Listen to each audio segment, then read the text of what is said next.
નમસ્કાર, super prime time સાથે હું છું શિવાની। સૌથી પહેલા વાત કરીએ શિક્ષણમાં તોડકાંડ વિશે।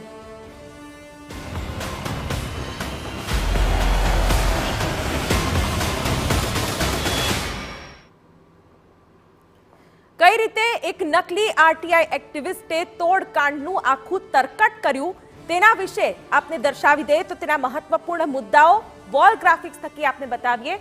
મહેન્દ્ર પટેલના તોડકાંડ અંગે સીઆઈડી ક્રાઇમને અરજી મળી હતી અને આ અરજી બાદ જે તપાસ થઈ તેમાં મોટા ખુલાસા થયા। મહેન્દ્ર પટેલના તોડકાંડ અંગે સીઆઈડી ક્રાઇમને અરજી મળી અને ત્યારબાદ સીઆઈડીએ તપાસ કરી। મહેન્દ્ર ગજેરા શૈક્ષણિક સંસ્થાઓને શિકાર બનાવીને રૂપિયા ઉઘરાવતો હોવાની ફરિયાદમાં ઉલ્લેખ કરવામાં આવ્યો હતો। પ્રવીણ ગજેરા પાસેથી 2015 થી 2017 દરમિયાન 66 લાખ રૂપિયા પડાવ્યા હતા। આ બાબત પણ ક્યાંક સામે આવી છે। તો ગુજરાતભરમાં અલગ અલગ 18 શાળાઓમાં આ રીતનું કૌભાંડ કરવામાં આવ્યું હતું, આ રીતે તોડ કરવામાં આવ્યો હતો। સરકારી ગાડીમાં જઈને મહેન્દ્ર પટેલ દ્વારા ડોક્યુમેન્ટ માંગવામાં આવતા હતા અને આ રીતે આખો તોડકાંડ શરૂ થતો હતો। ઘરેથી શૈક્ષણિક સંસ્થાઓના દસ્તાવેજ અને 1.5 કરોડ જેટલી મોટી રકમ પણ મળી આવી છે। એટલે વિચાર કરો કેટલી હદે તેણે લોકો પાસેથી રૂપિયા ખંખેર્યા હશે। મહેન્દ્ર પટેલ તોડ કરેલી રકમનું ક્યાં રોકાણ કરતો હતો એ દિશામાં પણ તપાસ થશે અને તેમાં પણ મોટા ખુલાસા થાય તેવી પૂરી શક્યતા છે। અલગ અલગ જિલ્લામાં શિક્ષણ અધિકારીની ઓફિસમાં આરટીઆઈ મારફતે માહિતી માંગીને દબાણ ઊભું કરતો હતો અને ખોટી રીતે આ રીતે છેતરપિંડી કરતો હતો અને આ તમામને લઈને હવે અન્ય ખુલાસા પણ સામે આવી રહ્યા છે। ત્યારે શાળાઓમાં તોડકાંડથી ખળભળાટ છે અને તેની વચ્ચે જે આખી બાબત સામે આવી છે, શાળાઓથી તોડ કરતા આ મહાકૌભાંડી મુદ્દે થઈ રહ્યા છે અનેક ખુલાસા। માત્ર 7મું પાસ આ શાતીરે કરોડોની કાળી કમાણી ઊભી કરી લીધી છે। ગાંધીનગર જેવા શહેરમાં કરોડોનું એક વૈભવી બંગલો પણ છે, અનેક ગાડીઓ છે। આપને નવાઈ લાગશે, પરંતુ આ કૌભાંડીના ઘરમાંથી 1 કરોડ 47 લાખ તો રોકડા જપ્ત કરવામાં આવ્યા છે। ત્યારે જુઓ આખરે કેવી રીતે પોલીસે આ શાતીરને ઝડપી પાડ્યો છે।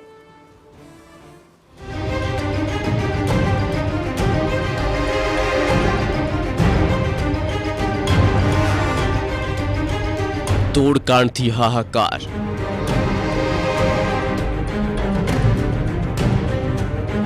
અઢાર શાળાઓ થઈ શિકાર।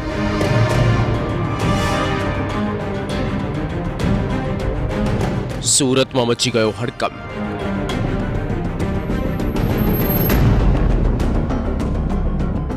આરટીઆઈ જગતમાં આવ્યો મોટો ધરતીકંપ।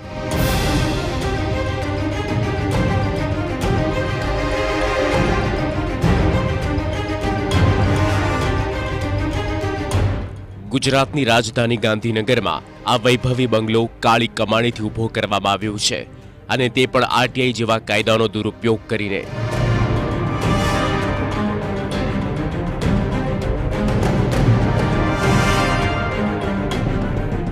રાજ્યમાં શાળા સંચાલકો પાસેથી તોડપાણી કરનાર અને કહેવાતા આરટીઆઈ એક્ટિવિસ્ટ મહેન્દ્ર પટેલ નામના શખ્સની પોલીસે કરી ધરપકડ। મહેન્દ્ર પટેલે 18 કરતાં વધુ શાળાઓનો તોડ કર્યો છે। સુરત શાળા સંચાલક પાસેથી 66 લાખ રૂપિયા પડાવી લીધા। મહેન્દ્ર પટેલ શાળાની મંજૂરી વિશે આરટીઆઈ કરી માહિતી માંગી પછી તોડ પાણી કરતો। આ ઉપરાંત શાળામાં થતા નિયમોના ઉલ્લંઘન બદલ મંજૂરી રદ કરાવવાની ધમકી આપીને પૈસા પડાવતો। આરોપી મહેન્દ્ર પટેલની ક્રાઇમ કુંડલી પણ આપને બતાવીશું। જો કે પહેલા સાંભળો કેવી રીતે બનાવતો હતો આરોપી શાળાના સંચાલકોને પોતાનો શિકાર।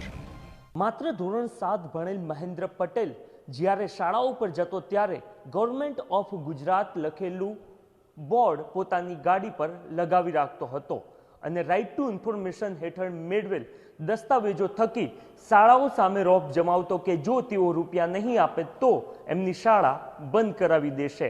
2016 થી લઈ અત્યાર સુધી સુરતના એક માત્ર સંચાલક પાસેથી તેણે અત્યાર સુધી 66 લાખ રૂપિયા પડાવ્યા છે અને આ સિવાય અન્ય સંચાલકો પાસેથી પડાવ્યાનો આંકડો વધારે મોટો થાય એ પ્રકારની પણ શક્યતા જોવાઈ રહી છે। સુરતની શાળાના સંચાલકે સીઆઈડી ક્રાઇમમાં ફરિયાદ કરી હતી, જેના આધારે તોડ કેસમાં મહેન્દ્ર પટેલની ધરપકડ કરી। રાજ્યમાં શિક્ષણ માફિયાની ધરપકડ થતા તોડબાજી કરતા ઈસમોમાં ફફડાટ ફેલાઈ ગયો છે। સૂત્રો દ્વારા મળતા અહેવાલ મુજબ તોડ બાદ મહેન્દ્ર પટેલ સાથે કેટલાક પૂર્વ અધિકારીઓની પણ સંડોવણી છે, જેની કરોડોની બેનામી સંપત્તિનો પર્દાફાશ થયો છે। આ ઉપરાંત શિક્ષણ વિભાગના અનેક લોકોની પણ સંડોવણી હોવાનું કહેવાઈ રહ્યું છે। મહેન્દ્ર પટેલ બાળ ફિલ્મ બતાવવાના બહાને શાળામાં ઘૂસતો હતો। સીઆઈડી ક્રાઇમ ખાતે એવી ફરિયાદ આપેલ છે કે મહેન્દ્રભાઈ નનુભાઈ પટેલ કે જેઓ ગાંધીનગરના રહેવાસી છે અને તેઓ આરટીઆઈ એક્ટિવિસ્ટ તરીકે અલગ અલગ સ્કૂલોની માહિતી માંગી અને તે માહિતી આધારે સ્કૂલના સંચાલકો પાસે જઈ અને સ્કૂલો બંધ કરી દેવાની ધમકી આપી અને નાણાં પડાવતા હોય, જેથી પ્રવીણભાઈ ગજેરાએ અત્રે સીઆઈડી ક્રાઇમમાં ફરિયાદ આપેલી કે તેમની જય અંબે વિદ્યાલય જે સુરત ખાતે ચાલે છે ત્યાં મહેન્દ્રભાઈ પટેલે ડીઓને મળી અને તેમની પાસે આરટીઆઈ હેઠળ માહિતી મેળવી અને પ્રવીણભાઈને એવી ધમકીઓ આપી કે તમારી સ્કૂલો હું બંધ કરાવી દઈશ, તમે મને પૈસા નહીં આપો તો, તેમ કરીને અલગ અલગ ટાઈમે કુલ 66 લાખ રૂપિયા પડાવેલ છે। સીઆઈડી ક્રાઇમને મહેન્દ્ર પટેલ પાસેથી 400થી વધુ ફાઇલો ઉપરાંત 1,47 લાખ રોકડા મળી આવ્યા।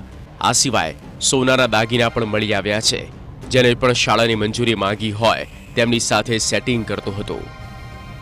એવી પણ શક્યતાઓ છે કે આરોપીએ શિક્ષણ વિભાગના અધિકારીઓ સાથે મળીને આ તોડકાંડને અંજામ આપ્યો હશે, જેથી હવે આ દિશામાં તપાસ શરૂ થઈ છે। મહેન્દ્ર પટેલને એરેસ્ટ કરવામાં આવે છે। રિમાન્ડ તેમના પોલીસ રિમાન્ડ મેળવ્યા બાદ કેટલા દિવસના રિમાન્ડ મળે છે તે આધારે તમામ પાસાઓ પર તપાસ કરવામાં આવશે। સવાલ એ પણ છે કે શું આ તોડકાંડમાં અન્ય કોઈ મોટા માથાઓની સંડોવણી છે કે નહીં? શું શિક્ષણ વિભાગના અધિકારીઓ આ કૌભાંડમાં સામેલ છે? કોના આશીર્વાદથી આરોપી 8 વર્ષથી આવી રીતે શાળાઓ સાથે તોડ કરતો હતો? રાજ્યમાં કેટલી શાળાઓ બની તોડકાંડનો શિકાર?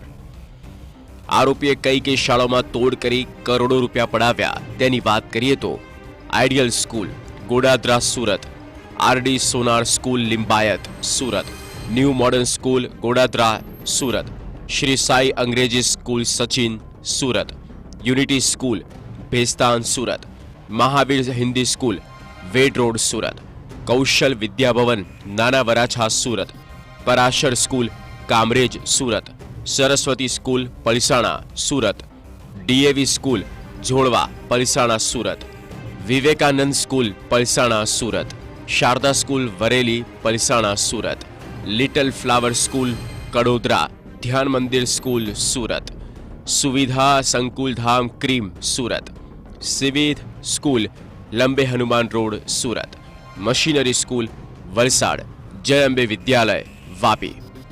આ 18 શાળાઓ છે જ્યાં આરોપીએ પહેલા આરટીઆઈ કરી પછી શાળાઓ પાસેથી તોડ કરી કરોડો રૂપિયા પડાવ્યા। જો કે ક્રાઇમ બ્રાન્ચની તપાસમાં હજુ પણ વધુ શાળાઓના નામ સામે આવી શકે। એટલું જ નહીં, આ તોડકાંડમાં અન્ય કેટલા મોટા ખુલાસાઓ થઈ શકે છે। આરટીઆઈ થકી જિલ્લા શિક્ષણ અધિકારી પાસેથી જે તે શાળાની વિગતો મેળવી તોડ કરતા મહેન્દ્ર પટેલના ગાંધીનગરના નિવાસસ્થાનેથી ક્રાઇમ બ્રાન્ચની ટીમને 1,47 લાખ રૂપિયા મળી આવ્યા છે। આ સિવાય 15 કરતાં પણ વધારે બેગ ભરેલ દસ્તાવેજો મળી આવ્યા છે કે જેમાં અલગ અલગ શાળાઓના દસ્તાવેજો સામેલ છે। પોલીસ એ દિશામાં પણ તપાસ કરી રહી છે કે મહેન્દ્ર પટેલ સાથે કયા સરકારી અધિકારીઓ પણ જોડાયેલા હતા કે જેઓ આ સમગ્ર તોડકાંડમાં એમને મદદ કરતા હતા। આ સિવાય અપેક્ષા એ પણ રાખવામાં આવી રહી છે કે તોડકાંડનો ભોગ બનેલ અન્ય શાળા સંચાલકો પણ સામે આવે અને ફરિયાદ કરે। કેમેરામેન મનીષ ત્રિવેદી સાથે નરેન્દ્ર રાઠોડ, TV9 ગાંધીનગર।